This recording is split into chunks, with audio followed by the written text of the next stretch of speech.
It's been a long time. A long time. But it doesn't seem long enough for all the things I can remember. From what you've told me, this man gives one a lot of things to remember him by. Look at that gate. Larger than life, huh? That's him all over. You're sure you're not exaggerating? Darling, it's possible to live so much in the past that finally it affects one's judgment. I've never been able to judge him. Too near him for too long. Loved him too much. Hated him too much. You mustn't feel this way. He's only a man. Yes, but a man who can twist you and warp you. I'm glad I'm rid of him. But you're not. You've never been rid of him. You've talked of no one else since we first met. Darling, you mustn't let him have such a hold on you.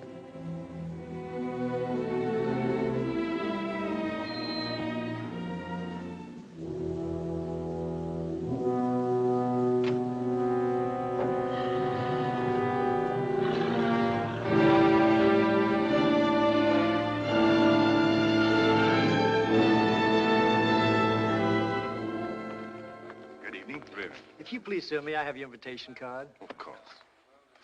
Yeah. Thank you. It's quite all right. I'll not announce you as Mr. Van Dyke speaking. That way, sir. Thank you. I'm afraid we're rather late. An understanding of the functioning of various societies can be reached. Understanding of and sympathy for divergent cultural patterns are certainly basic to the attainment of our goal. Such a foundation, consequently, might, in its small but human and intimate way, serve the all-important cause of world peace. That's Van Dyke. My friends, I've enjoyed the battle of life, and I've tasted defeat. I've enjoyed the fruits of victory to the full. But after the dread lesson of the last few years, I think that all of us are a little weary of victories and battles, whether great or small. We want peace. I may assure the Undersecretary and his colleagues from the State Department, I may assure our friends, the delegates of the United Nations, that I am not proposing to take over alone and unaided the functions of their great organization. I can offer only the peace foundation which I have described to you. It will need a home. Mr. Secretary and gentlemen, I ask your joint acceptance of this house and the 3,000 acres of ground surrounding it. The foundation will need funds. I ask your joint acceptance of an endowment fund of $25 million. Thank you.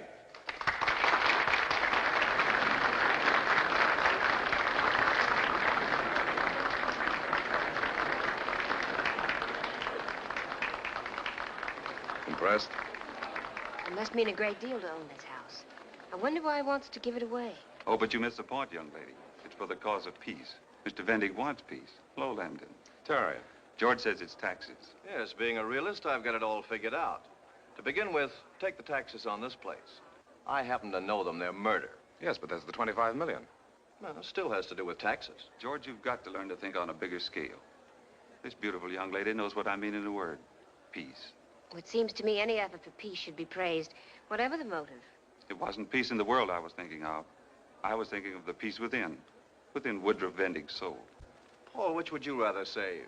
Vendig's soul or taxes? Taxes every time. Besides, if he wanted peace, what are you doing here? Well, you're all talking as though he's just died, and we're here to criticize the remains. Vendig is still very much alive. If you'd be so good as to step into the study, Mr. Lambton. Mr. Vendig's personal request. Yes. This way, sir. I know the way. Yes, sir.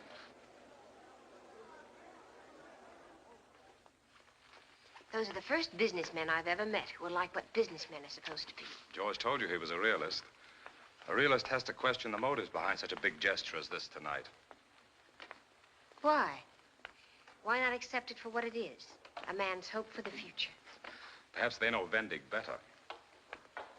Possibly a man can change. I hope you're right. Because if you're not, there's a very grim future in store for this world. Vic, when a man believes in something, and it's a good thing, it's wonderful how his past can become his past. Really. Those men said Vendig wanted to save his soul. Perhaps he could, if he had your charity.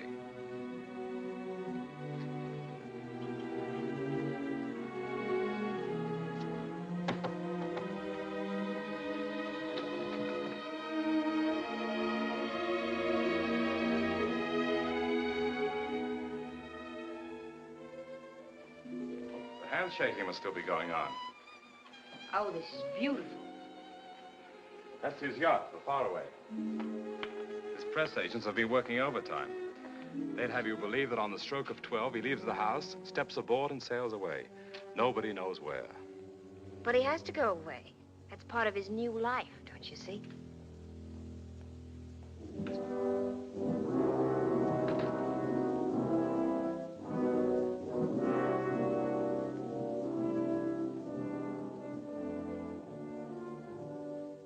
I thought you weren't coming.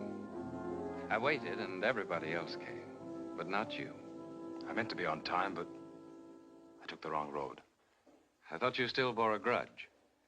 All of this wouldn't have meant very much if you had held out on me. Maybe you have. Isn't taking the wrong road one of those mistakes that happens when you wanted to? Subconsciously. I'm sorry, I haven't analyzed myself in days. You don't think I'm sincere? Let's say I'm reserving judgment. Sounds kinder.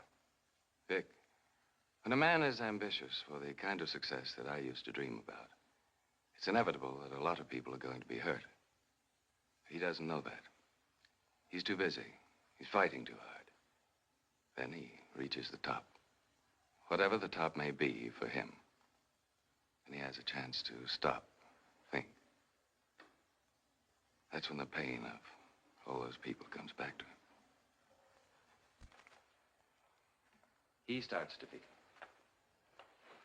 That's when he starts to be a little afraid.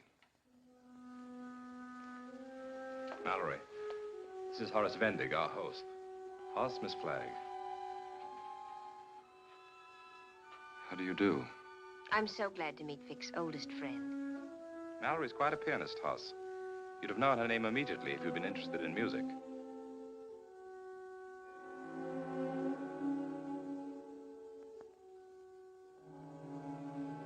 What's the matter? Do you see a resemblance? She's like... Like Martha. I know. Are you related to the Burnsides? There's no relationship with Martha, Hoss. In a way, I'm sorry. Vic has told me so many things about Martha Burnside. What kind of things? Just nice things. What else could I say about Martha? Of course. No, it's funny, I do a great deal of remembering myself.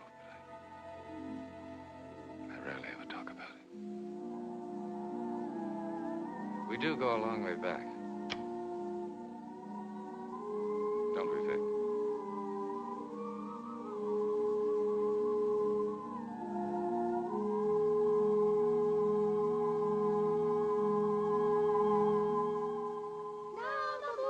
shines tonight on pretty red wing. The breeze is sighing, the night bird's crying.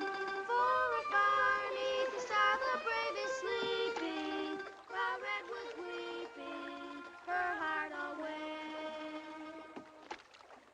Tough paddling. What would you say the current is? 5 miles an hour? 6? About 4. Huh, that's what you say. If you were doing the paddling, All right, I'll paddle. do it downstream. It's easier. Come on, that's not fair. I gave you best in swimming because you're the best swimmer, and we all know it. But I'm the best with a paddle, and you ought to let me show Martha. So I want that paddle. Look out, we'll be getting a bath.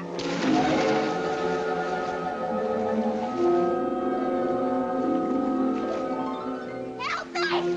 Help me! All right, Martha, I'll get you. Help me! Horace!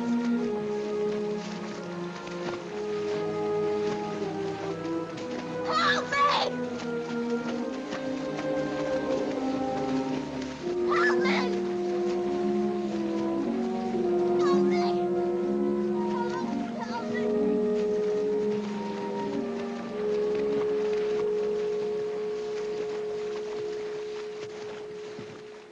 As if I didn't have my hands full as it is. Now you have to come in looking like a drowned rat. You're a Vendig, all right. Not caring that I have to work my fingers to the bones, teaching brats whose mothers I wouldn't let take in my washing when I was a girl. Freddie Atwood, you keep on with those scales till I tell you to stop. Look at that suit. A suit I paid $9 for that I didn't pick up in the street. I couldn't help it, Ma. That's just what your father used to say when he came home with every cent of his pay gone. I'll make some money, Ma. I'll make enough for plenty of suits. Yes. He could brag, too. You talk about earning money. What do? Sneak off and go fishing. I wasn't fishing. Don't you lie to me now. What were you doing? Answer me! Did you hear?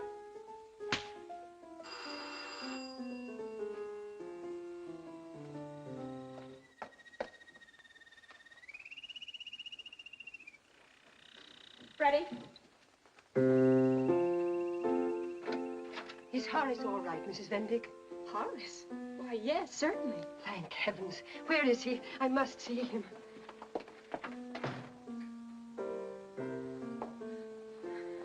There you are, Horace. I'm so thankful. You brave, wonderful boy. It wasn't anything, Mrs. Burnside. What's all this? What's Horace done? Why didn't he tell you? My Martha would have drowned if Horace hadn't saved her. Why didn't you tell me this? You never gave me a chance. Well, I think he's a hero. I think you should be proud of him.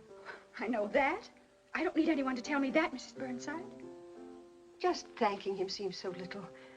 Isn't there something you need, Horace? Something we can do for you? Nothing. Nothing at all. Thank you. Well, please let him come to our house tomorrow night for supper. Vic and Martha are going to be there, and some of the other girls and boys. And Mr. Burnside will want to see the boy who saved Martha's life. It's just for children, you know. Sure, I'll come, ma'am. He can't. He has somewhere else to go. But, Ma... Shut up. We've never been good enough for you up until now, Mrs. Burnside. Because of your money, I suppose. Mrs. Vendig. Not good enough, indeed. I'll have you know that before my marriage, I was a Woodruff of Maine. If that means anything to you. That's no way to talk, Ma. Mrs. Burnside don't mean anything like what you think. Thank you, Horace. I know you understand. Goodbye, Mrs. Vendig. I'll try to come, Mrs. Burnside.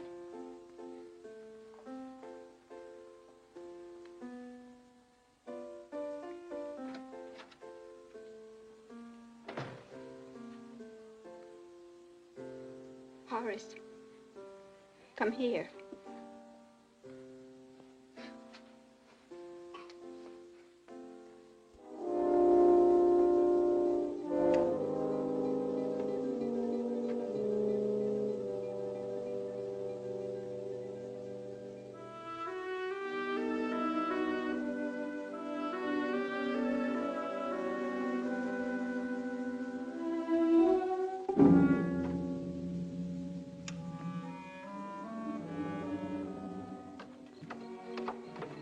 was just coming to see you. Say, you ought to have been with me when I took Martha home. You ought to have heard Mr. and Mrs. Burnside when we told them what you'd done. Aw, drop it. What's the matter? Nothing. Where are you going? Waterfront. What for? Not to see your old man. Yeah? Oh, boy. Can I come with, Hoss? If you want to.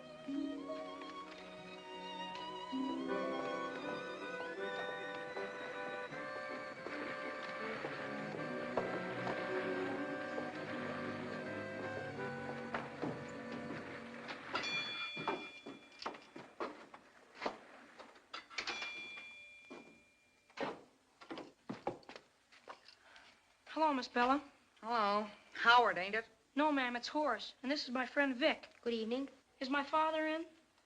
Your mother never sent you here. No, I came myself. I thought she said you was never so much as to set eyes on your dad again. I got a right to see my own father. Well, he ain't in. If you came after anything, you may as well skidoo. Take a look around, see the business we're doing.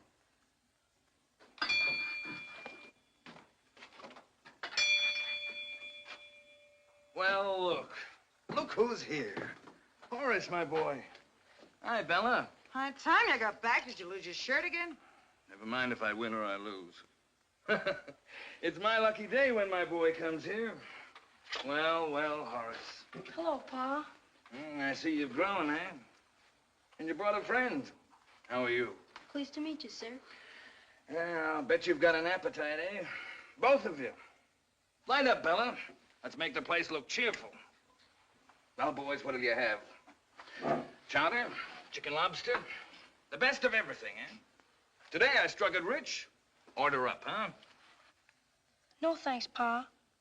I just came to see you. I've already had supper, thank you. Hey, your mother. She know you've come? Oh, no. Only I wanted to. Miss your father, eh? That's nice. I'm glad to see my boy's got a nice friend like you. Thanks, Mr. Vendig. We've been friends ever since Hoss came to the school. Oh, that's fine. How's it coming, son? All right, I guess. You have fun, eh? Play games, you go to parties? I could, only... Oh, it's like that, is it? That the best you got? It don't matter. I haven't seen my boy for 2 years. So you came to see your father even though you're not supposed to?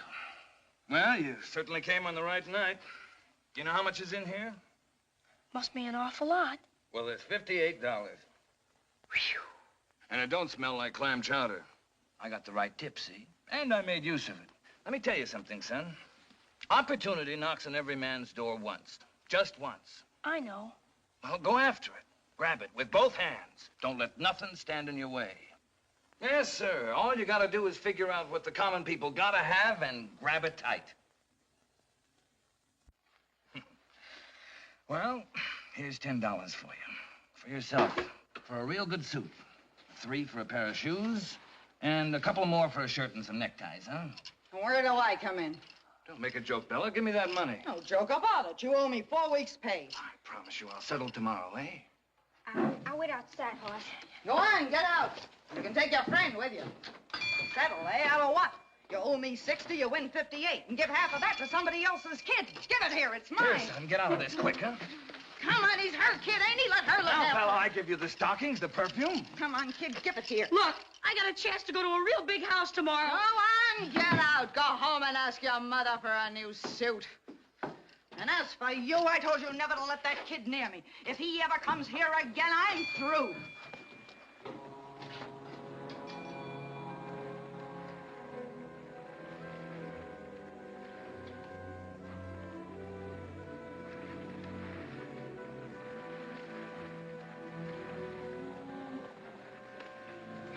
Better go home. You know, Hoss, your mother... Well, I guess she's sharp sometimes, like you say, but... Well, you know me, I'm no baby. But sometimes a fella can tell things to his mother. You'd be surprised how much they understand. Good luck. Thanks.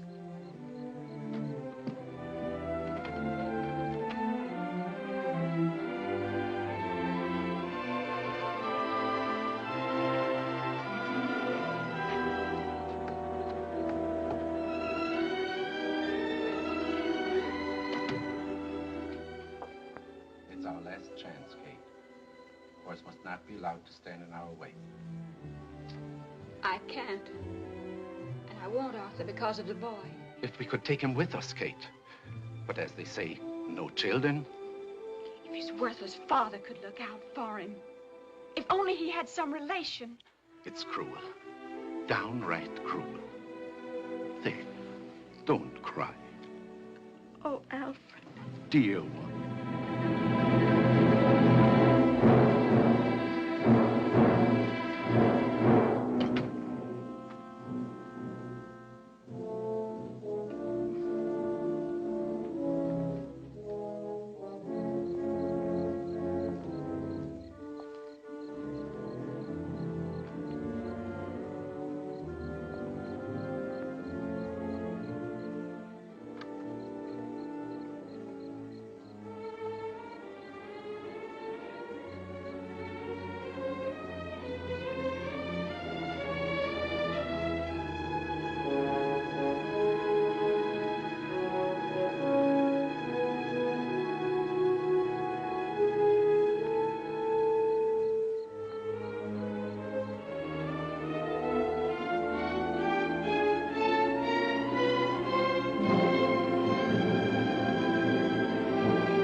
What's wrong? Come in. No, ma'am. I can't. I only came to say I can't come tomorrow night, Mrs. Burnside. I'm so sorry to hear that, and so... Horace, something bad is the matter. What is it? Come in here. No, ma'am. No, ma'am, I can't. I'm going away. Tonight. Going away? What do you mean? Not from your home. I haven't got a home. Horace, don't say that. What about your mother? I haven't got... There. Don't cry. Tell me all about it. Be brave. Be a man. I don't want to be a man. Never. I wish there weren't any men in the whole world. Mother, what is it? Nothing. Never you mind. Go upstairs and put on your robe and tell your father to come out here at once. Then go over to the coach house and turn down the bed in the little room. Yes, Mother.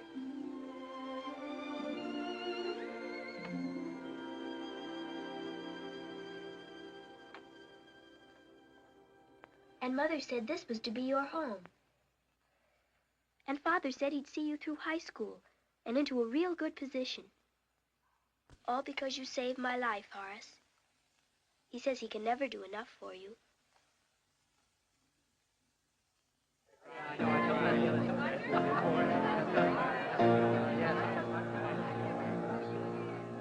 As the backs go tearing by, on the way to do or die, many sighs and many tears mingle with the Harvard cheers. As the backs go tearing by, making gain on steady gain, echoes Bibles sweet refrain. Darkness going to win today, darkness sure to win today, as the backs go tearing by.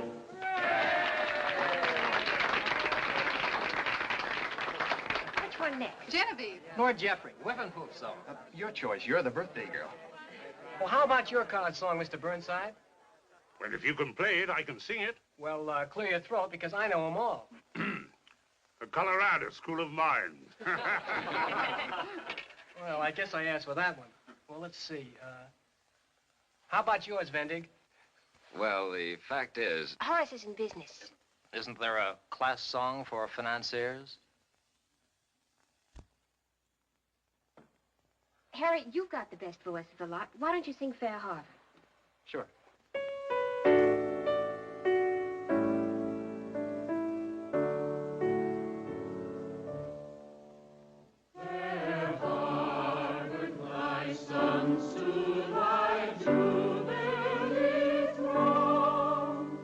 And with blessings surrender thee o'er.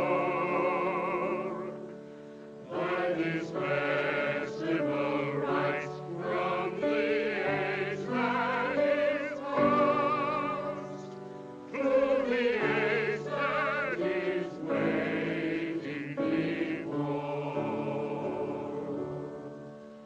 Oh, relic and time of our ancestors' work that has long kept their memory. Hi, Hoss. Hello, Vic. Thought I'd join you for a breath of air. Come out this way. It's quieter. It's good to have you home, Vic. It's good to be home. How was Dartmouth? Well, it might sound kind of disloyal, but I wish I'd stayed here and gone to Harvard. With your father a Dartmouth man? I'd have seen Martha more often. Did you notice tonight? Notice what?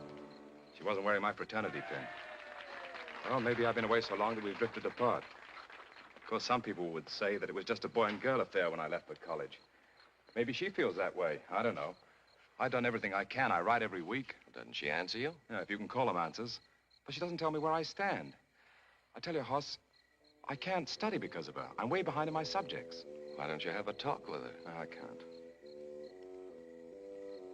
Hoss, you know her so well, living in the house all these years and growing up with her. You mean I could do it? I wish you would. Tell her that Tell her that... Well, you know what to say. Sure. You ought to come into insurance, Vic. Not a moment then to even think about girls. It's not like you to treat Vic that way. I did answer his letter. He says you tell him nothing. I tell him about you. That's what I mean. Good friends or not, it's just the sort of thing that I'd resent if things were turned around. Turned around? How? Well, you know what I mean. If I were in love with you. Don't scold me, Horace. I don't mean to. But why make Vic miserable? You're going to marry him eventually. Am I? Well, aren't you? No. And it's time I told him. Say, I really think you mean it. I do, Horace. I mean it enough to go in right now and tell him. Well, what is it? What's come between you?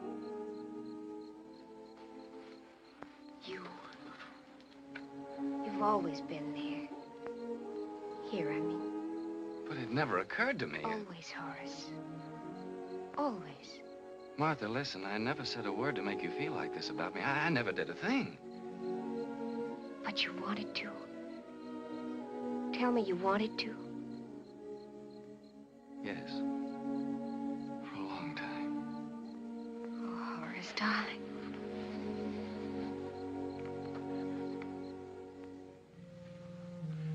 And I was thinking of transferring to Harvard. Well, Hoss, it's a case of the best man wins. I guess you're it. Say you're happy for us, Vic. Promise me you'll see us often. Cross my heart.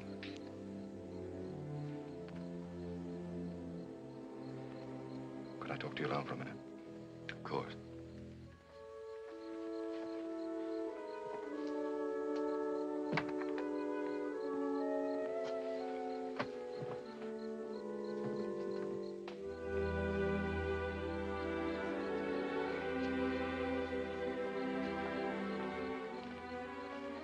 Well, good luck to you, Hoss.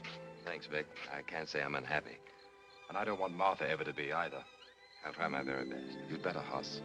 Because Martha will never mean any less to me than she does right now. So help you, Hoss Vendig, if you ever do anything to hurt her.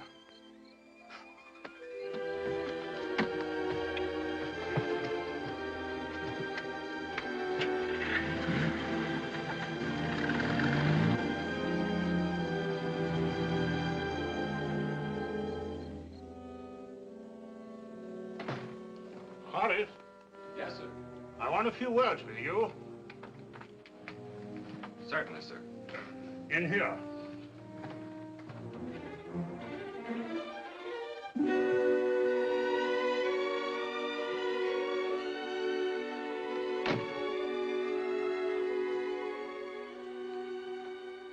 Sit down, Horace. Thank you, sir. I've just sent Martha upstairs. She just told her mother and me that, well, she says you're engaged. Well, I'm glad she told you, Mr. Burnside. On her 18th birthday. You're not too well settled yourself. Mr. Burnside, I've loved your daughter ever since that day on the river. Uh-huh. I'll ask the firm to transfer me. There's an opening in Pittsburgh. In times, you'll forget all about me. What kind of talk is this? Well, as I understand you, sir. You misunderstand me, Horace. Mr. Burnside. It's time to cut out the Mr. Burnside. Isn't there a shorter word a man has for his father? Father-in-law?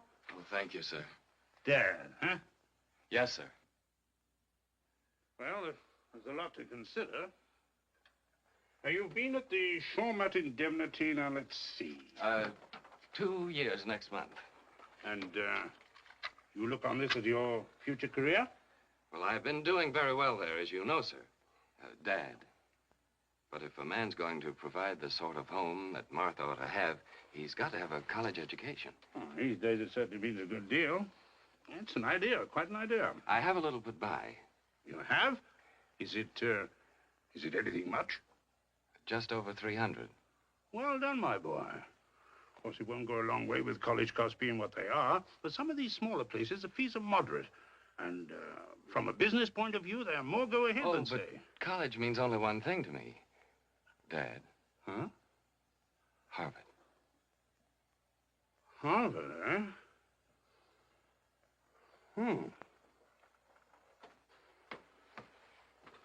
It's a good school.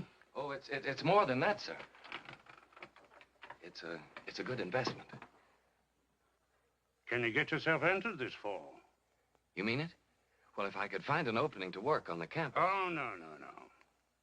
I look on this as an investment, Horace. I'm not a wealthy man. I may have to have a little talk with my banker, but this is for you and Martha. And I want you to go through college on the same basis as Vic and Walter and the rest of them that were here tonight, and to come out ahead of them. But I'm 2 years behind. You'll catch up. You've got the brains. You've given me the kind of home I never had. I can't ever repay you. Not another word about it. Make your arrangements. You can keep your room on here until you get yourself settled at Cambridge. Martha, Florence. Ah, there you are. Well, Horace and I have come to a little understanding. Daddy, I'm so happy. Horace, don't build your house with keyholes. A man can't ever plan a surprise around here. Well, you have no surprises for me. Huh? Yeah. Split up.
I wasn't asleep. I could see a light was on. It's 3 in the morning. I know. Come down.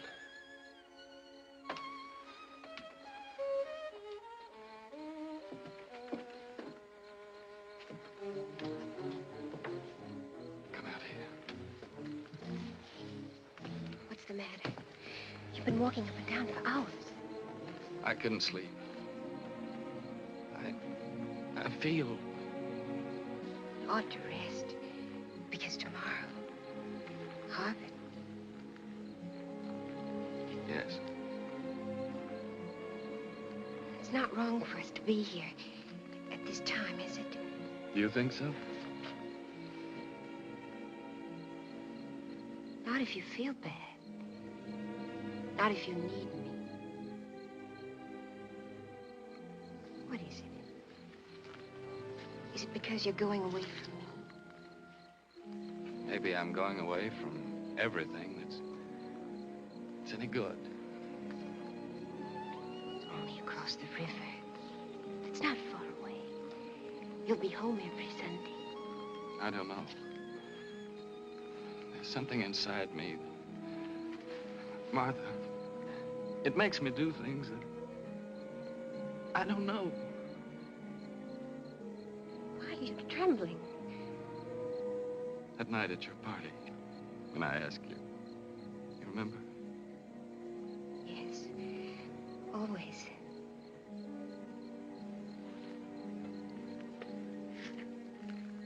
I didn't love you then. Maybe because you were Vic's girl. What other people have I want? Maybe I was thinking of Harvard. But I wasn't Vic's girl. I never was. Do you love me now? Oh, yes. Oh, yes. So much I'm scared.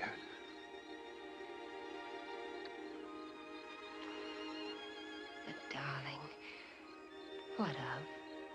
Myself. The harm I could do to you. And to me. Nervous and upset. That's why you're talking this way. I love you, but... I love you. But if the time should come... It won't. It can't. Let me hold you. Love me. All my life.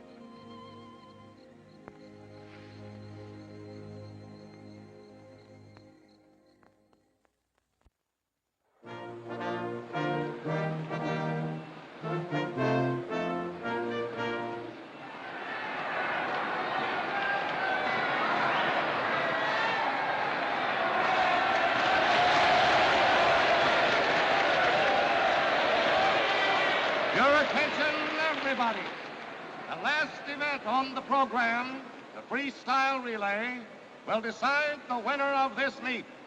Representing Harvard, Luce, Wright, Bennington, and Vendig. Hooray for Woody! Woody? Who's Woody? If you don't know the name of your future son-in-law, it's Horace Woodruff Vendig. I still like Horace. So do I, but here they call him Woody. Good enough. Murphy, Anderson, McGinnis, and Tuschinski. So that's your great Woody Vendig. I tell you, Sue, Woody's going to rank with Charlie Brickman. Fennell and McKinney.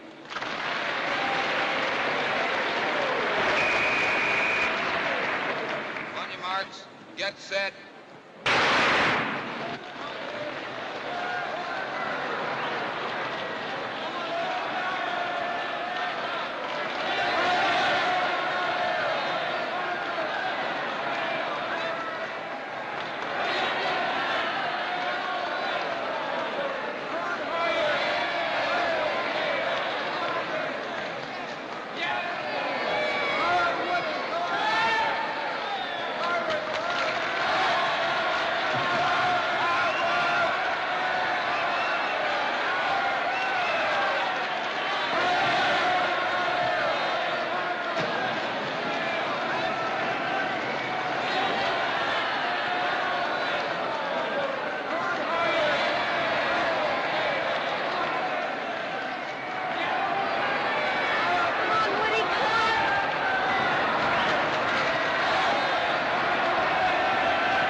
Vendig well, you say?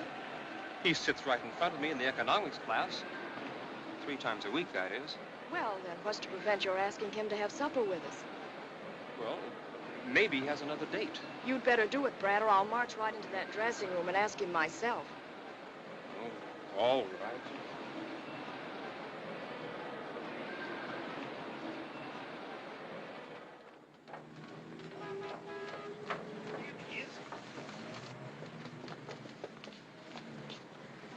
How'd you like our tea? You're our Thanks. I'm sure the rest of the boys would appreciate that. Let's go to the Puritan for soda. You can have some hot chocolate and cake at home if you like. I'm afraid you'll have to run along without me. Oh. Why? Well, I promised to go over my economics notes with young Bradford Duane. He has a quiz coming up tomorrow. Young Brad Duane? He's the grandson of old Henry Bradford Duane, the Yes, shipping sir. man. His mother was a Sims, the banking family, Norton Sims. The Sims sisters. I'm so proud of you. Winning a swimming meet and teaching economics all in the same evening. Are you spending this weekend at home? Yes? But don't anybody wait up for me. Good night. Good night, Horace. Fine swimming. Thank you, sir.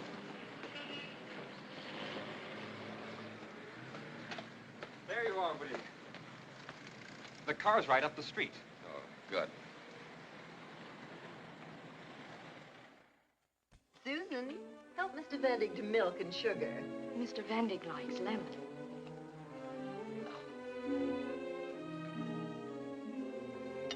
Thank you, Susan.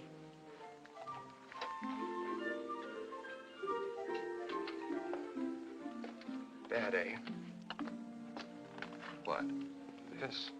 I told you it was going to be tough. But anyway, now we can ask you here instead of always having to go out.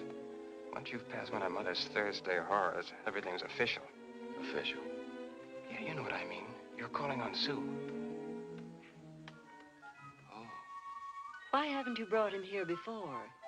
Well, I didn't think... At least this one's a gentleman.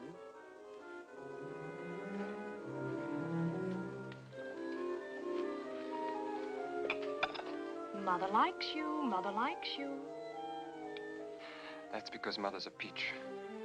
The acid test is Aunt Libby. And here she comes. What do I do? What do I say? You don't do anything. She likes you. You'll find it out.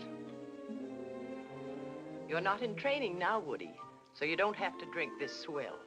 Brad, take him in the billiard room and get him a good drink.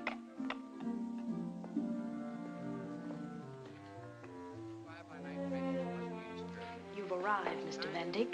Fundamental principles of sound economics. Rail, shipping, and steel, those three, the backbone of the country's economy. And that's precisely what I told Mr. Harding. Excuse me, Uncle Norton. This is Woody Vendig. He's at school with me. Vendig? Yes, sir. My uncle, Norton Sims. Mr. Sims? Mr. Bigelow, Mr. Prescott, Mr. Abbott, and Mr. Wiley. How do you do, sir? Yes, some of our clients, as I suppose some of yours, are interested in these recent aircraft issues. An interest I very firmly discourage. Personally, I wouldn't touch them. Too unstable. Liquidations, mergers. Yet I hear there's a house been organized to deal in airplane stocks exclusively. Oh, it's incredible. Financial suicide for them and a fraud perpetrated on their customers. Oh, but they're very responsible people, Mr. Sims.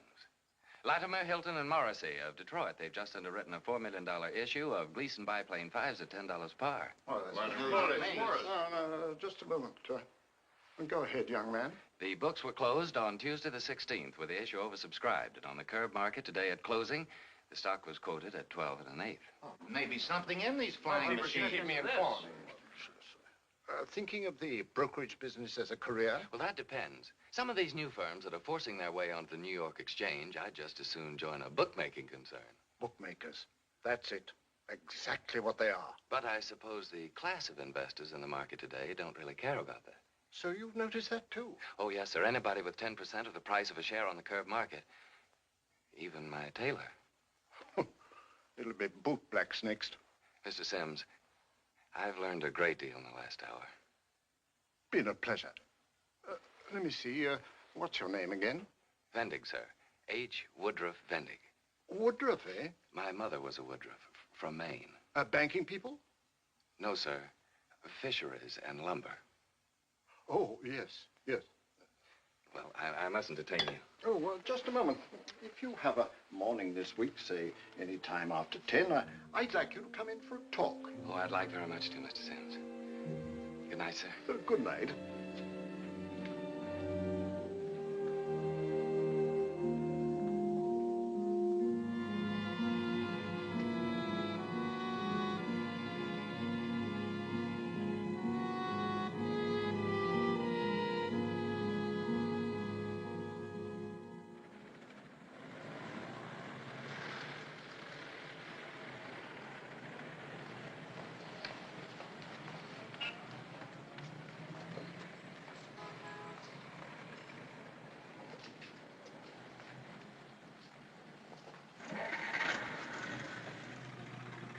Well, did it happen? It happened.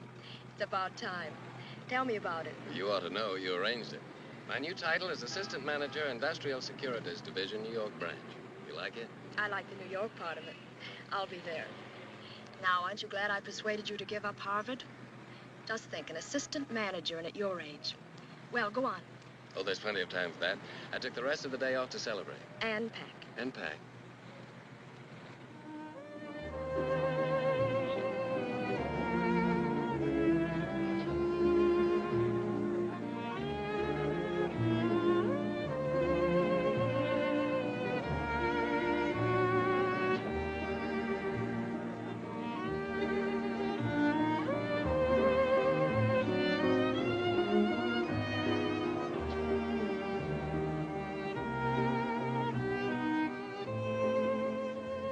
So we're engaged.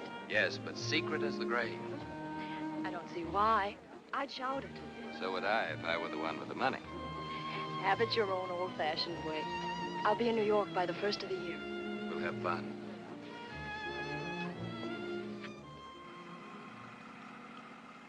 I'm sorry, but I have to say goodbye to these people. Is it really that important? Well, they've just been very good to me. I get jealous if you're even sentimental about other people. That's why I'm leaving Boston without any regrets. What about you? Is there anyone here you're going to miss? Here, take this next road to the right.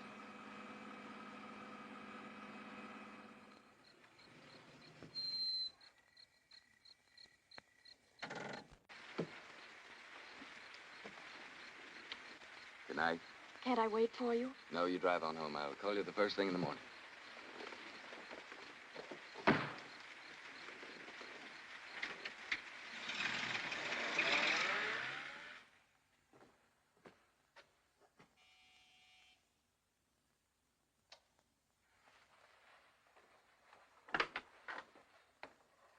Hello. I'm awfully late. I'm sorry. You're tired. No, It's too late for a show. Why don't we stay home? I'd rather walk.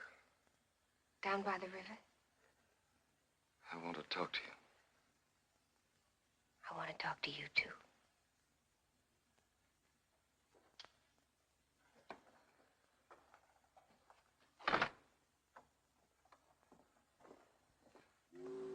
Anyway, they decided I deserved a boost, so they made me assistant manager of a bond department. Oh, Horace, that's wonderful. I had some news today, too. Only I'm not going around like an old grump. I'm happy about it. Martha, Darling, I'm telling you something. in a minute. Right now, you've got to listen to me. This job is in New York. Oh. Well, I like Boston better, but if I've got to tell you straight out. You won't be with me. Not if we're married. Don't they pay enough? They pay very well. But there I'll meet the right people. I'll begin to make deals on my own account. I'm going far, Martha. And fast. And alone. I can't be with you. Because you don't want me. I shall never want anybody else. But I can see the road I've got to travel. I can see where it leads. I can see the sacrifices I've got to make. And I'm the first of them? No. I am. You love me? You really love me, and yet you can turn your back on everything Yes, that we... I've got to. I haven't any choice. I've got to. stole you from Vic.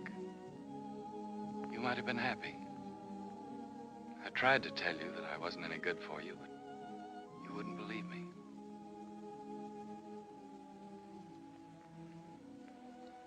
I knew it already. I knew it when you first came to live with us. I watched you. I could see it all the time. But when I told you... Yes. Because you told me. I hoped that by loving you and being close to you, like your wife, I hoped you'd change. But I suppose I wasn't a big enough person. Maybe I didn't love you enough. And now you hate me. When you can't help yourself. No. I can't hate you for that. Any more than if you told me you were terribly ill. Perhaps you are.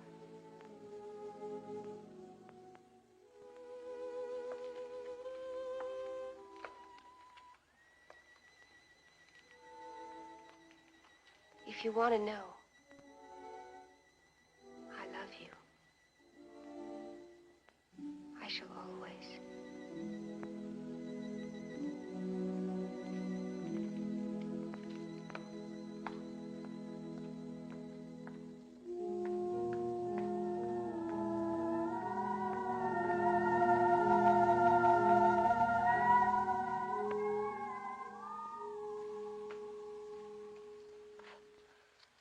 I'm sure you manage most of your affairs more cleverly than that.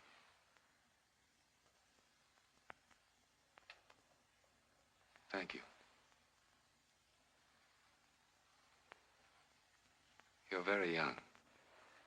And very ambitious. And may I say that ambition is a high climb with no way of getting down. You may be right. I'll have to find out for myself. You might spare yourself a lot of bumps and bruises if you listen to Mr. Vendig. His philosophy today is that success doesn't mean a thing. You won't give way so much as an inch, will you, Vic? No, but that's your fault, Hoss. You've always handled me so easily that I've got my guard up. And let's face it, you haven't done anything but talk. But I have to talk to somebody, and you're the only one I can talk to. All my life, I've spent collecting things that I can't trust. There's nothing that's part of me. Money I've made, it's no more than this house, and you saw how easily that was transferred. Tell me more about yourself. There's really not much. I work rather hard. As a matter of fact, most of my time is taken up by my music. All of it? There's not enough left to share, if that's what you're driving at. Surely you can't refuse your host the first dance. Please. Just this one.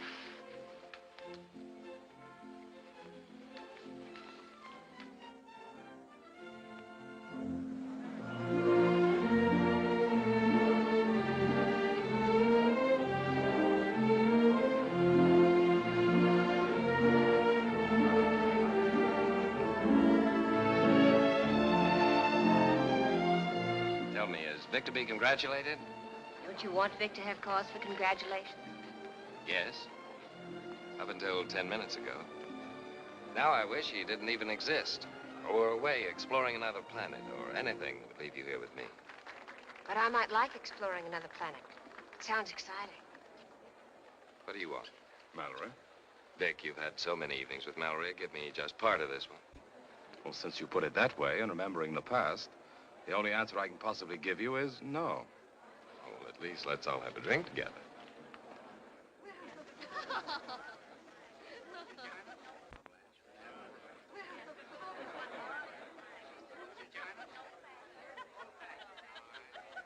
Old-fashioned martini.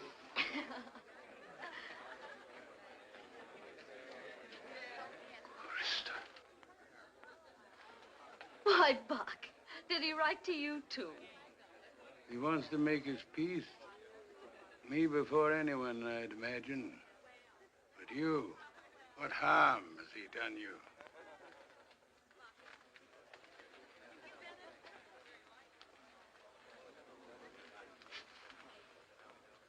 You're coarse, Krista. Did he do that to you? Your hair was pure gold once. Now it looks like brass. Fool hairdresser of mine uses a hard rinse. Don't stare at me, Buck. You make me nervous. I remember the day. I don't want to remember any day. I came in here for a drink, and And you found a memory. What else are we here for? But to remember. Sit down. No, Buck.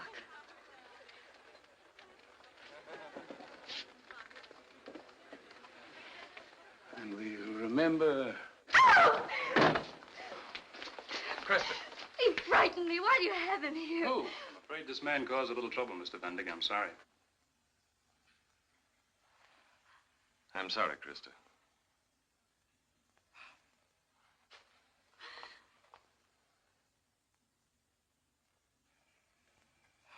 There must be some fun here somewhere. I'll have him escorted out. No. Mr. Mansfield is my guest.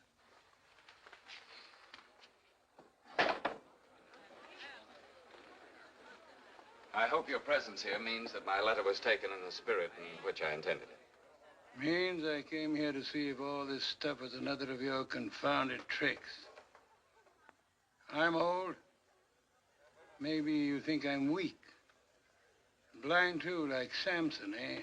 But lo, he pressed his palms against the pillars of the temple. Just say the word, Mr. Vendig. Tell this vermin to stand away from me. Lieutenant. Get me a drink. Charles, there's a bottle on your left.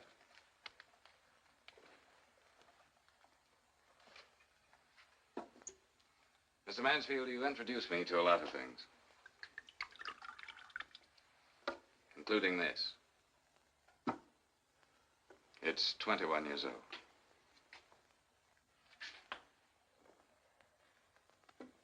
Sorry.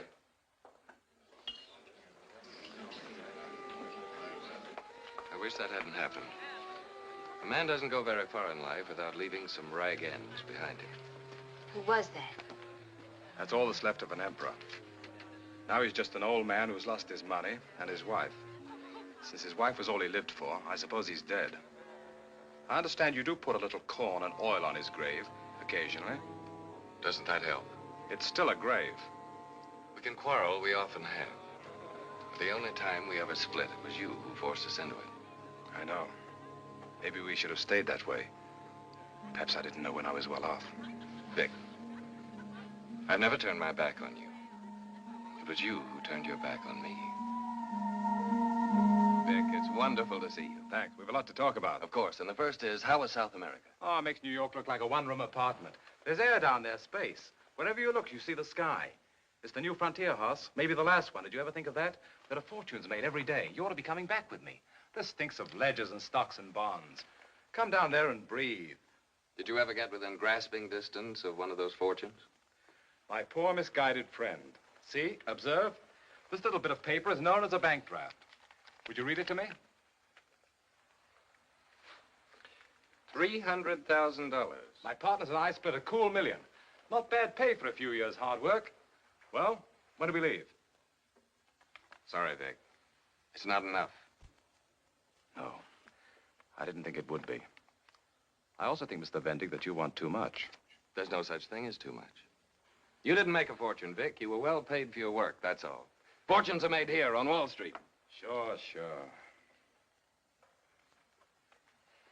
Who's the young lady? Her name is Susan. Nice. I like old-fashioned names.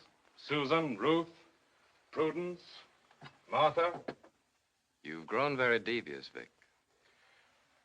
You're not being very straight from the shoulder yourself. Did you expect me to believe what you said in your letter, that she turned you out? If ever a girl more obviously threw her heart and soul at someone's feet... You do that very neatly. I've become a wicked old man. Martha has two very good eyes and intelligence. It didn't take her long to realize that there would always be a struggle between our love and my ambition. Well, she was right. I can say that for her. Why didn't she tell me? A letter, even a postcard. She knows I love her. I don't know. Pride, maybe. I searched everywhere for her. She seems to have dropped out of the world. I stopped off in Boston on the way here. Everything's changed. Martha gone, Mrs. Burnside moved away, the old man dead. What? Didn't you know he died? No. No, that's wicked news. He was like my father, Vic. You mean no one wrote to you? No one told you a thing like that? Hoss, what happened between you and the family? Just because It was Martha... very painful for all of us. I had to make a clean break. There's one thing you've got to remember, Vic. I loved her. Of course. Don't pay any attention to me. I'm not only a wicked old man, I'm a suspicious one. I don't care what you are. You're fine with me. Thanks. Well, I'm glad to see you're doing so well for yourself anyway. H. Woodruff Vendig Incorporated. Sounds big. Are you going to marry the young lady? Why? Well, when a man keeps a girl's picture on his desk, it usually means... Hello? Yes, put him on. Now watch how we do it on the stock market. Hello, Mr. McDonald? Why don't you take my suggestion and let me go before the board of directors personally? The prospectus I sent you only gave the bare figures. I see. Yes, I understand, Mr. McDonald. Thank you, sir. Goodbye. Well, Vic, where were we? The man said no. Yes. And a big operation, Vic. A chance that may come only once in a man's career on Wall Street. But Montgomery Trust, that's the bank in which this McDonald is one of the chief stockholders, can't see it. But that doesn't make sense. I may be only an engineer. For an engineer, the interesting thing is not where I'd get the money, but what I'd do with it. Have you ever heard of the Mansfield Utilities Empire? No? Am I ignorant? Its polite name is Delta Bond and Share. It's an independent utilities company that exists in the shadow of one man, Buck Mansfield. A crazy fabrication, this utilities empire. It's one strong man overriding a lot of weak ones. Drunk with power, capricious, whimsical, thinking his will is nature's law. But that's a monopoly. What holds it together? His personality. And right now, I'm beginning to wonder just how long that personality will stand up under pressure. Pressure? From you, Hoss? You're dreaming. Of course I'm dreaming. The same dreams you had when you went to South America. Vic, this Mansfield is holding up communications, power, the very gas that a farm woman needs to cook her meal. And you need $250,000. Well, 300,000 to be exact. It's nothing compared to what his holding companies represent. But, Vic, this is David and Goliath. Hoss, I'm with you. How far? My 300,000. I believe in power, and I believe in people. And it's my job as an engineer to bring the two together. My partners and I, we took in electricity, and we made poor people rich. We built bridges, and we turned enemies into good neighbors. Vic, we've been marking time for years, just for this moment. This buys you a partnership. You know what we're going to call it? Call it what you like. We'll free the power. And start the mill trolling. Put prices within reach of the smallest farmer. Right. Come back around 6 o'clock, Vic. I'll have the papers ready. Fine. I'm going to like working with you, Hoss. You're all right.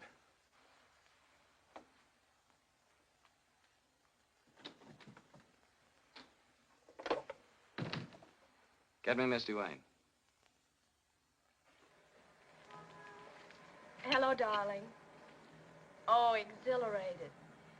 Yes, New York is wonderful. Who? Bruce Endicott MacDonald. Certainly. You tell your young man there was a time when Mr. McDonald proposed to me on the 1st and the 15th of every month for 6 years. She knows him very well, darling. I want Aunt Libby to make a date for me with McDonald anyhow, anywhere. But it must be for tomorrow. And this is very important, darling, because it's going to decide when we'll get married.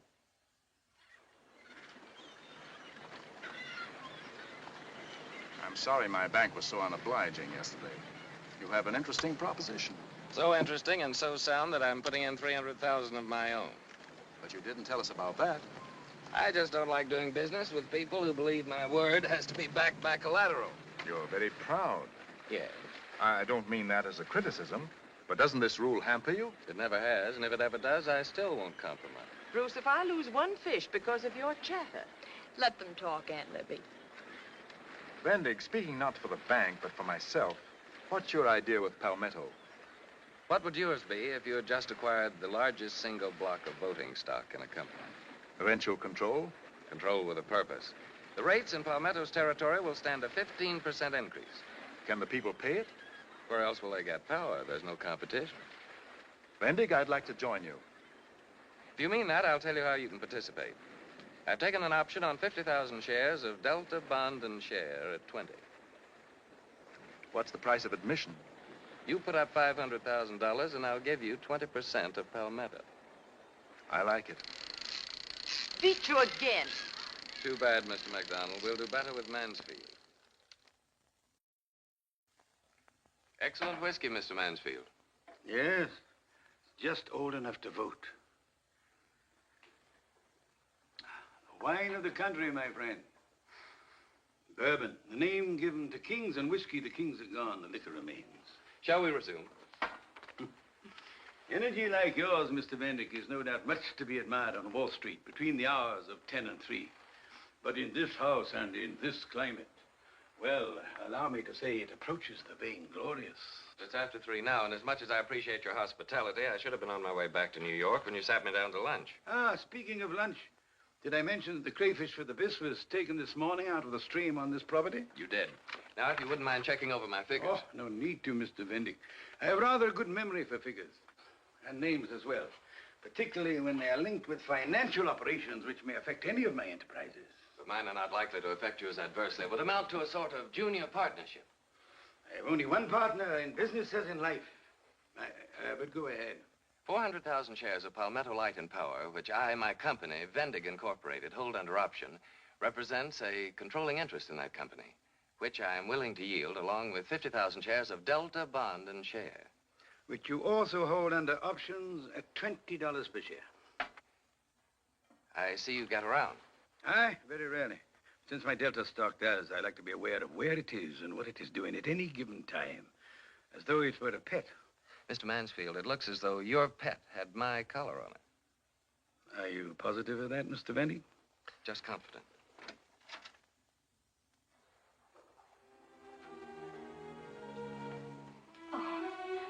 Oh, I'm so sorry, Buck, dear.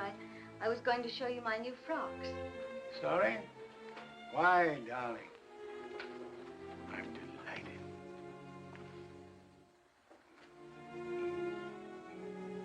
Mr. Vendick, the partner I refer to, my wife. How do you do, Mrs. Mansfield? How do you do? I never would have barged in like this if I'd known we had a visitor from the north. I'm very flattered. But Mr. Mansfield has had the visitor since before lunch. Then we must both have you for dinner. You make us sound like cannibals. Mr. Vendick means to take an early train. Yes, I'm sorry. Please ask me again. I will, right now. Do stay for dinner, Mr. Vendick, please. I may suggest that as she represents another 48% of Delta stock, Krista can outvote you. If I may try your telephone again. Of course. I may have repaired the line by this time. Excuse me. How do you like this one, Buck? Darling, it's exquisite. I love to see your little feet.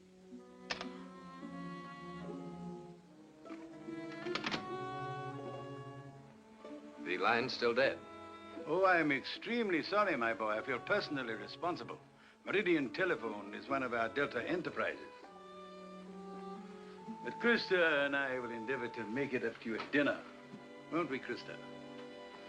Meanwhile, you've had a long journey. Perhaps you'd like to relax and freshen up a little. Philip will show you to a room. Thank you. Ring for anything you want. You're very kind.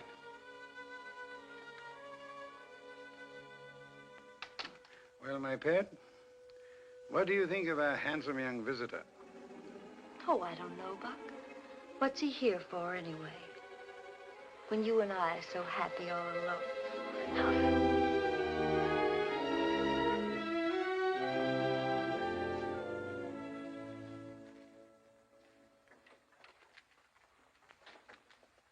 Are you married, Mr. Vendick? Not yet. Then I'm sure you must have the pick of all the beauties in the North. Oh, I'm afraid not. Perhaps because I'm too much interested in business. I'm sure one of them will change your mind. I might like that. To sum up, Mr. Vendick, let me see if I remember. For your two options, you want 20% of Palmetto back, a presidency in that company, and a seat on the board of directors of Delta. Your memory is perfect, Mr. Mansfield. And if I decline to yield, what grim alternative do Krista and I face? Poverty? Despair? The most I can threaten you is that you'll have some concern. I've analyzed Palmetto's prospects, and after another year of operation, it will be eligible for additional franchises. Admirable, Vendick. I wish my own industrial engineers had been as thorough. What do you think, Krista? Oh, you know how little I know about these things. I am prepared to make a counter offer, Vendick. Cash settlement for your options. My options cost me $800,000. You can go ahead from there. Ahead, Mr. Vendick, ahead. Oddly enough, I was retreating. I'm standing fast. My figure is $1.5 million. This is mine. 300,000. In full payment. That's wanton, Mr. Vendick, wanton. Besides, it's not yet yours, not until you endorse it. If I weren't your guest, Mr. Mansfield, I'd consider this an insult. But since I am, let me congratulate you on your sense of humor. I may not repeat the offer. I should hope not. $300,000, Vendick, is a lot of money to some people. Not to me. My nuisance value alone is higher than that.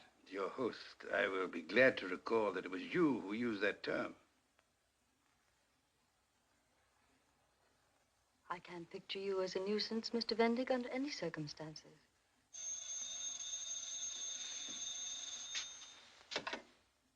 Mr. Mansfield, resident. It's Mr. Hilton calling from Atlanta. Yes, Hilton. Huh? Yeah. What? A raid? A raid, you said? Yes. Good.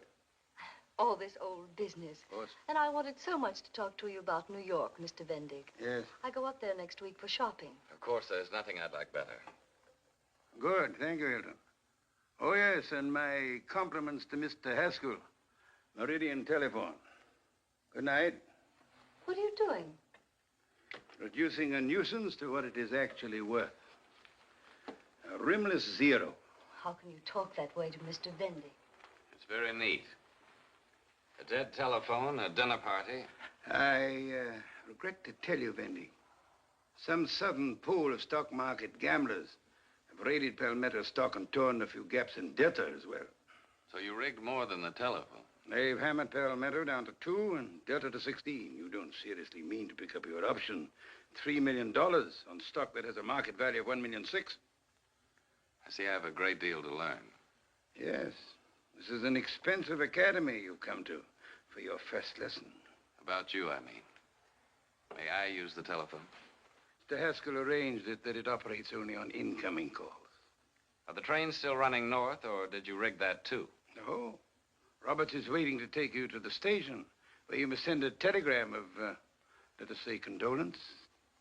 Are you sure you don't own the telegraph company as well? Let me see. Oh, no, I don't. I made a present of that to Mrs. Mansfield. Remember, my boy, the next time you go hunting big game, don't use a cat pistol.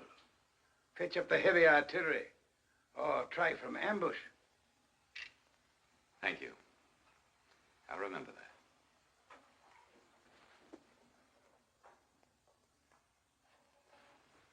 Good night.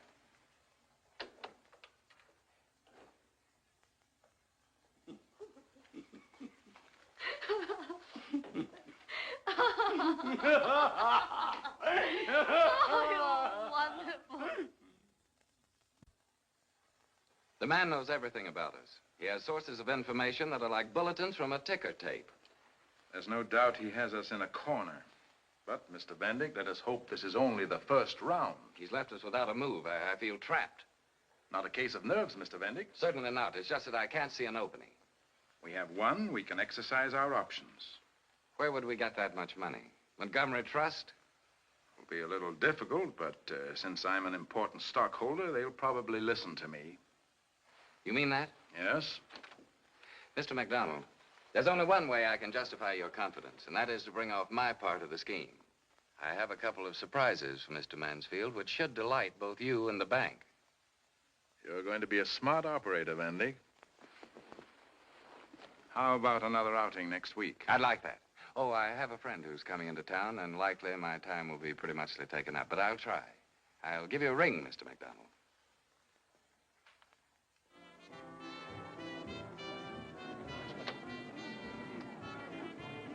Good evening, Mr. Bendig. Good evening. The lady's waiting for you. Third table on the left. Thank you, Sam. Good evening, Mr. Bendig. Good evening. Good evening, darling. The usual? 2 champagne cocktails. Sorry I was so late. Keep you waiting long? A minute is too long. That's another thing I like about you. You make me feel so important. You are. So important, I can't wait to be with you always. Darling. It was a little difficult getting away this time. There have been too many of these shopping trips. Buck doesn't guess. No. It's just that he's so possessive. He wants me with him all the time. I don't blame him. I hate going home to him. I hate the thought that he might find out. Well, darling, you mustn't be afraid of him. I'm not afraid. I feel so guilty. But, darling, that's ridiculous. He can't hold on to you as though you were a piece of property he had bought. But I am. That's just it. I am. You're going to forget your whole life with him after we're married. Darling. I knew your strength from the first month. That's what I hate. These speakeasies, this hiding in corners. So do I. But we have to go slowly. Darling, Buck's got me in such a tight spot. I know. McDonald has every cent he can raise behind me, but it's not enough. Buck keeps holding that stock down. We're overextended. I've been thinking about it for a long time. I can help. Hello, darling.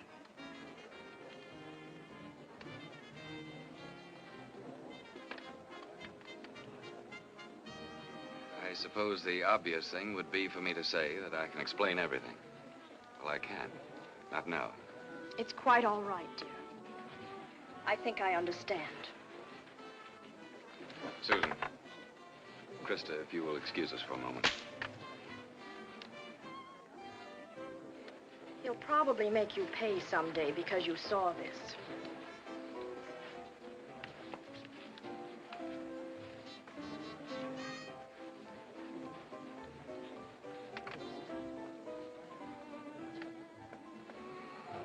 I imagine this is no time for clever remarks.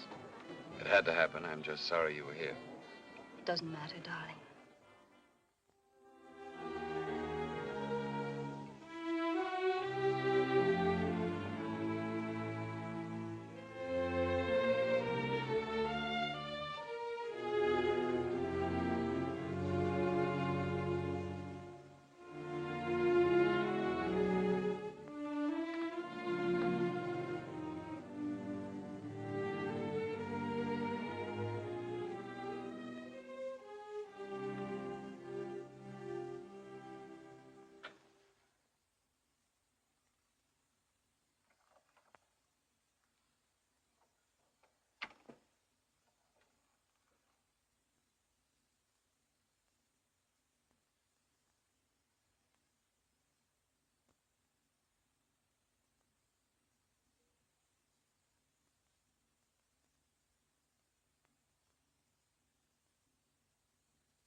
Krista.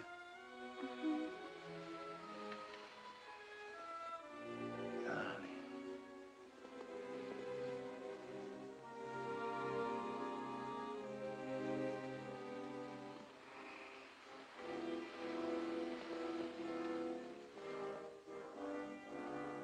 Oh. What's the matter? You're beautiful, Krista. Turn on the light. No, please. Turn it on. I want to get up. Why did you wake me when I was finally able to sleep? I'll have a headache until morning. Buck, sometimes you have utterly no consideration. Krista, darling. Please give me that in English.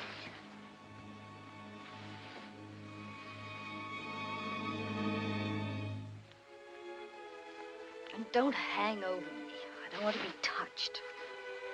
Not even by me?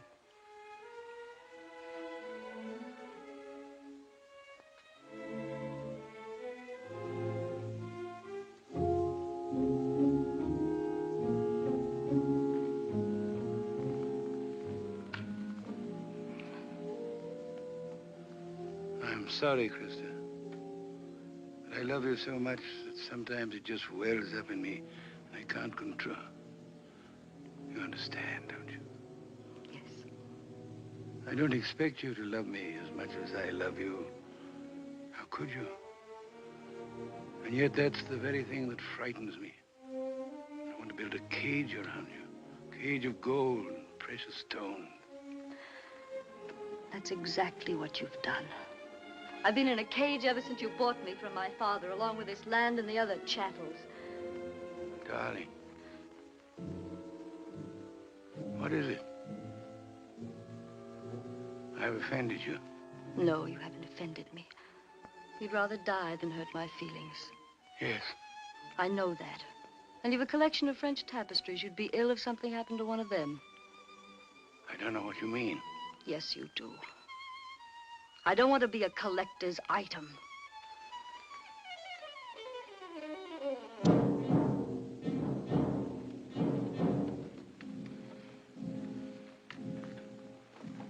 Darling, it's your headache. Please, please go back to bed. No, because now I have the courage to tell you a lot of things. And I may not have it in the morning. You've nothing to tell me. I've educated you. I've surrounded you with love and luxury. I've given you everything. Not youth! You knew I'd see it someday. You couldn't always guard me from it. Well, I have seen it, and I don't want to let it go. I'm leaving you. Told me after. Not before. Yes.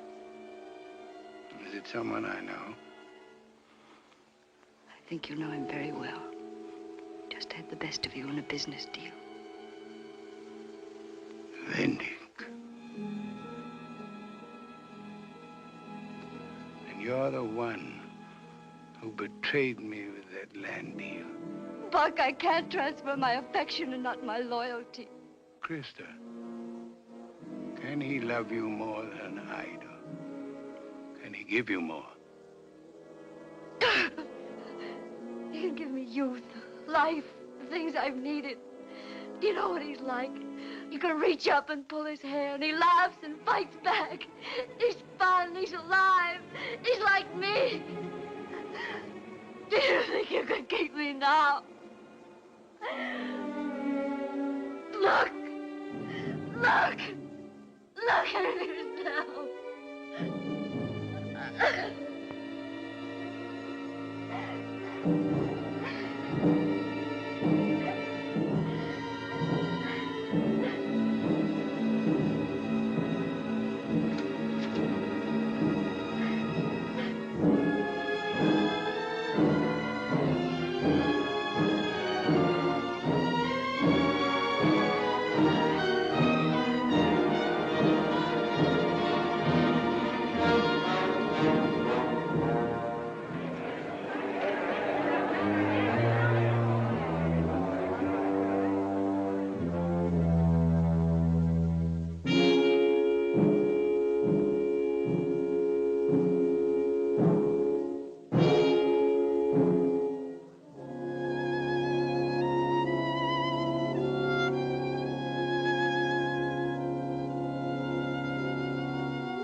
Find a virtuous woman. Will you please sign this power? Prices far above rubies. The heart of her husband trusteth in her. She doeth him good, not evil. all the days of her life. Will you please sign this power of attorney? And all her household are clothed in scarlet.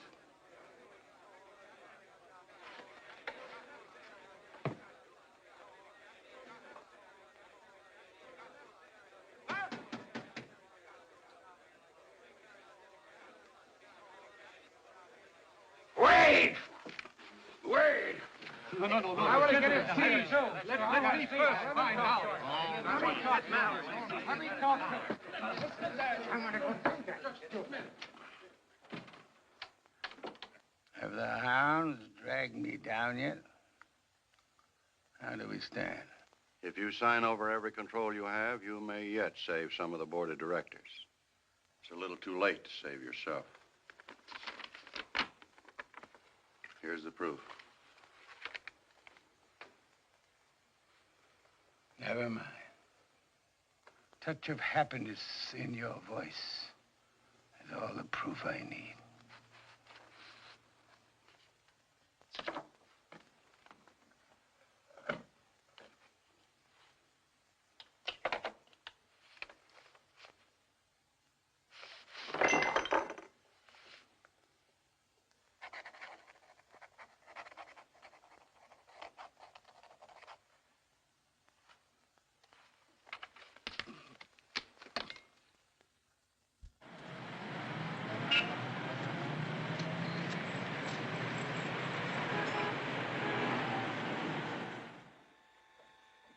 Three out.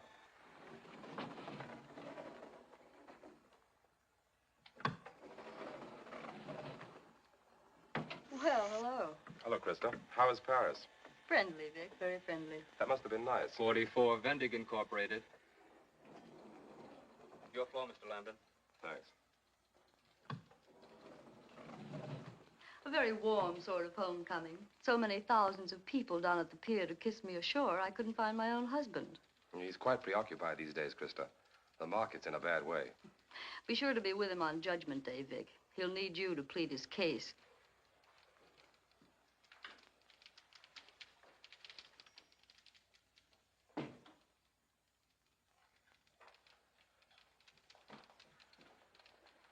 Fine to see you back, Mr. Lambden. We've missed you. Thanks. It's fine to be welcome. I'll wait in my office till Mr. Vendiger's free. Let me know, will you? Yes, sir. Mr. MacDonald, how are you, sir? Rather tired. Are you in town for another flying visit, Mr. Lambden? Yes, I got in late last night. I'm going to pull out again after I've had a few talks with Horace. I've spoken to him on the phone, but I haven't seen the old pirate in months. How is he? A pirate? Huh. I'm very serious, Mr. Lambden. I've been sitting here for 4 days waiting to see him. I think your partner is making me walk the plank. 4 days? And for 10 days prior to that, I called him repeatedly. He was either out or too busy to speak to me. Oh, there must be some mistake. Are you aware this is Mr. MacDonald of Montgomery Trust? Why wasn't he shown into Mr. Vendig? I'm sorry, Mr. Lambden. Mr. Vendig is extremely busy. He gave strict orders that... What's your trouble? What do you want to see him about? My bank needs a loan. $5 million or our depositors are wiped out. That bad? It's very simple. Too much of our resources were Dorchester's stock, sold to us before this panic, as part of Vendig's carefully prepared short-selling campaign. But he wouldn't do that, not to you. We can't even discuss that point. He's already done it. That's all my fault. I'm personally responsible for what's happened to us. I allowed my friendship toward him to blind me to his peculiar ethical code. Well, he'll see you now, or you're going to witness a head-on collision. Tell Mr. Vendig I've arrived. Yes? Mr. Lambden has arrived, sir. He wants to see you. Just a moment. Do you wish to carry this on in Vic's presence, or would you rather keep it private? Tell him to come in just about half a minute. Yes, sir. You've already told this to Vic. I could see it in his face. As a matter of fact, I haven't told him a word. Now, let's see. Where were we? Oh, yes. You were in Paris. That boy in Paris was nothing but a protege. He paints divinely. I thought of a very pretty speech of your own in which you said people with no creative talent ought to help those who have it. Krista, are you trying to appeal to my sense of humor? No, you never had one. I asked you to come here because I don't intend for you to go back to the house. Everything that belongs to you is ready and waiting. As soon as you've checked into a hotel, let me know, and I'll tell my lawyers where they may serve you. And with that, may I consider myself dismissed? If you care to put it that way. And without even the customary 2 weeks' notice. Don't try sarcasm on me, Krista. I might pull out your Paris record. How did you expect me to behave? Like a woman who had a husband she loved and respected? Have you given me a better life than I had with Buck Mansfield? I left him because I needed you. Wasn't it logical that I should leave you for the same reason? Quite. And you have. What have you given me in the 5 years we've been married? From the first moment you weren't kissing me, you were kissing 48% of Delta Bond and Share. Vic, just as a matter of curiosity, and because I happen to like you, what do you think about our divorce? I'm sorry it had to happen. And you never said a word about it. Not even to Vic. You just had to lie about it, didn't you, darling? Poor thing. You can't help it.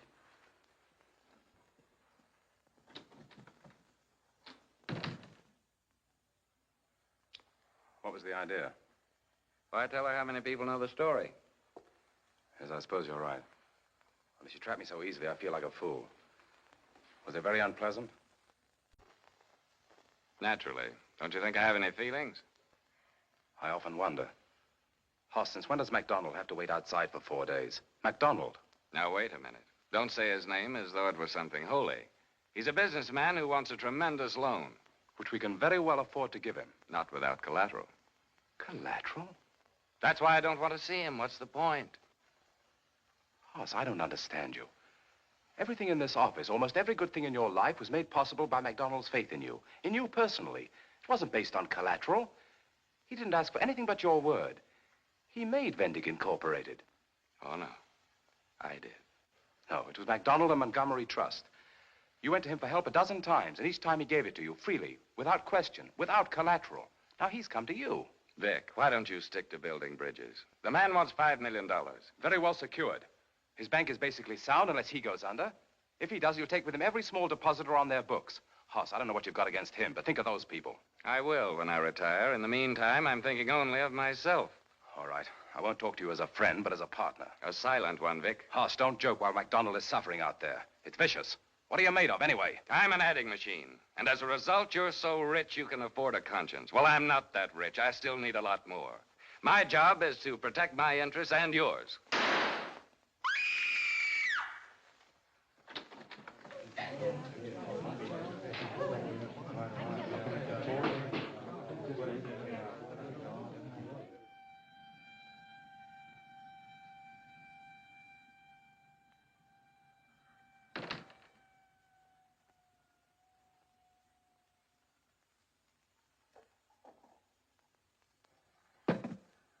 What a messy business. Have they taken him away? Yeah, just now. Complications when a man dies like that. Questions. Well, here's to you, killer. Cut it out. Why didn't you put that gun to his head? Didn't you pull the trigger? I saved this company $5 million hard-earned dollars. Doesn't the fact that the man shot himself prove anything to you? He was a weakling. That's why I couldn't help him without security. I can't drink your liquor. It chokes me. Everything about you chokes me. Why did you pull him down, Hoss? Why do you pull down everyone who gives you a hand? Don't be a fool. How much respect do you think I have for myself, watching you at work and letting you get away with it while I share in the profits? You aren't a realist, that's all. That's my department. Well, let me tell you something. I don't like the people in your department. I don't like what they do. I don't like what they do to me, so I'm getting out. Vic! I need you. You don't need anyone. You're the only friend I have. And I hate your insides.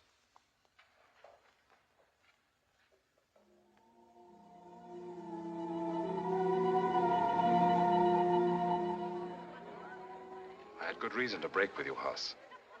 But it wasn't only the MacDonald affair that kept me away so long. Vic, this must be very embarrassing for Mallory.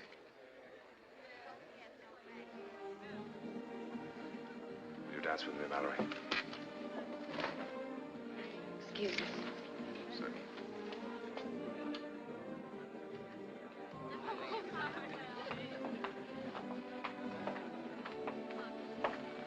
Andy, you've gone very far. You've been very clever. No cleverer than most men. But every time I saw something I wanted, I did say to myself, this I must have. Yes, I underestimated you, Vendick. You know, that's the first tactical error I'd ever made. I'm sorry it had to happen. But I'm sorry, too. Shall we change places again?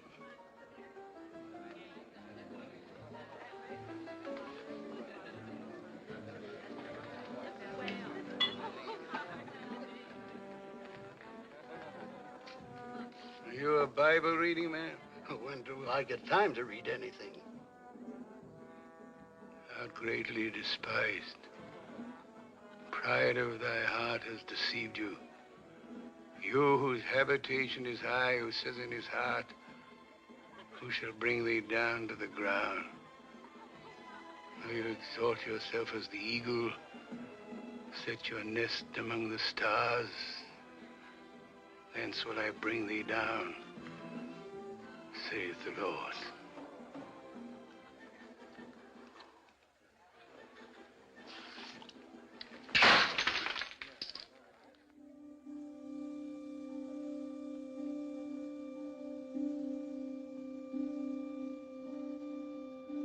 Mallory. Oh. Vic's gone to find my wrap. We were about to say goodnight. But I don't want you to say goodnight. I want you to stay. But you'll be going away. Be sailing in a few minutes. Only if I choose. Nobody says to me, do this, do that. A very nice position to be in. I suppose that's what you worked so hard for. Please don't talk away from the point. I said I wanted you to stay. Sorry. Listen to me. I want you to understand what's been growing in my mind ever since the first time I saw you tonight. I love you. You've got to believe that. I love you. Please don't talk. Nothing that can ever happen will add to what I know now. I've been waiting for you, Mallory. I've waited ever since I was a boy. I've allowed myself only one dream. I didn't know what your name was in the dream, but it was you. If you'll believe that, Mallory, we'll have a life ahead of us that's beyond dreaming. I think you do love me. I think you do. Say it, Mallory, and come away with me. Mallory, it's time we left here. Most of the other guests have gone. Stop interfering. This is none of your business. Don't be a fool. This is my business. That makes it unpleasant, but it doesn't change things for me. I know. It never did. Your baggage is ready, Mr. Vendick. And the few papers you wanted. I'll go out in the small launch. Open the library safe, and I'll be there in 5 minutes. We haven't much time, Mallory. All right, Vic. You see, I won't be with you. No. I don't see anything.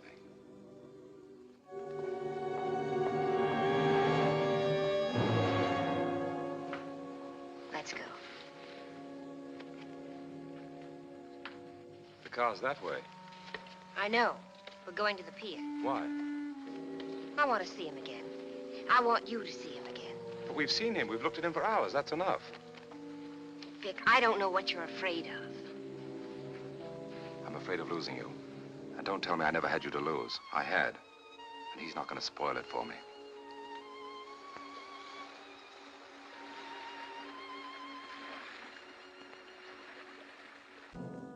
Mr. Lambden and the young lady are on the pier.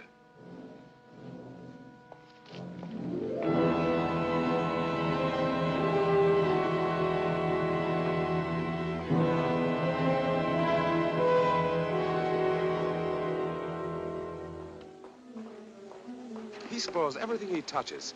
He takes the life out of it and leaves it to rot. And it's not an obsession with him. He's made like that. But he won't see me. We'll hide if you like. What do you want to do? Gape at him, ask for his autograph? Vic, you're being difficult. And you're building a wall between us. Don't you understand that? Listen to me. Let's go back to the car and get out of here. No. Mallory. Vic, dear, no, I can't because you're so afraid. I've got to show you that you're wrong. He has no real hold on me any more than he has on you. And if I'm right? You shouldn't want to keep me back. I knew I wasn't mistaken. I thought this is the way you'd go. Just as you are. Don't make any plans, Hoss. We came down to see you off, that's all. I asked you to stop interfering. You asked me to do a lot of things. For one thing, to forgive you. What did you think that would do? Change your nature? Get off this pier and off my property. You're in the way. Everything fits. Your whole pattern, your approach, the way you dislike people, the way you trample on them and justify the rottenest things a man can do. Because you're not merely a man, not in your sick brain. You're much, much more than a man. Isn't that what you believed ever since we were boys? Yes. Don't try to impress Mallory. She has a mind of her own. Who has a mind of their own when a Vending wants to make use of it? No, you haven't changed. The Vendings in this world never change. That's what makes them Vendings. They take, that's their nature. Now you want something you once threw away, then you'll have everything. You poor failure. You've always had the mark of failure on you. It's branded on you, the way you give in. Oh, the ideas you had, the ideals. What do you know about the things I think about their importance? Now listen to him, Mallory. This is Vendig. I tried to teach you things, but they frightened you. Nothing that's frightened can live in a jungle, and that's where we live. Mansfield. That was well put, Fendi. We do live in a jungle. It's not a place where the weak inherit the earth. Of course, there's this to remember. Animals kill only for food or love. You and I, Vendig, spoil even the jungle. Because we kill for profit. For the taste of victory. For revenge. Us. And then we destroy each other utterly.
Vic, he wasn't a man. He was a way of life.